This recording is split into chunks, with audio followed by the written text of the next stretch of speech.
আসসালামু আলাইকুম।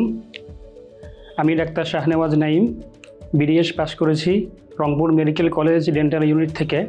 সেশন ছিল 2016-17। আমি এইবার জানুয়ারি 2025-এ FCPS পার্ট 1 পরীক্ষায় পাশ করেছি ওরাল অ্যান্ড ম্যাক্সিলোফেশিয়াল সার্জারিতে। এর আগে লাস্ট MS রেসিডেন্সিতে OMS-এ চান্স পেয়েছি BSM ইউনিটে। আমার এই পর্যালোচন জানিতে এডুডেন্ট আমার সাথে ছিল। এডুডেন্টের লেকচার শিট, মেন্টর ভাইদের ক্লাস এবং পরীক্ষা সিস্টেম সত্যি অনেক বেশি অসাধারণ ছিল, যেগুলো আমাকে আমার সাফল্যে পৌঁছাতে অনেক বেশি হেল্প করেছিল। নবীন ডেন্টাল সার্জনদের উদ্দেশ্যে আমি যেটা বলবো, আপনারা যদি পর্যালোচন শুরু করতে চান তাহলে আমি মনে করি এডুডেন্ট হচ্ছে বেস্ট। আপনারা চাইলে কেউ এডুডেন্টে আসতে পারেন।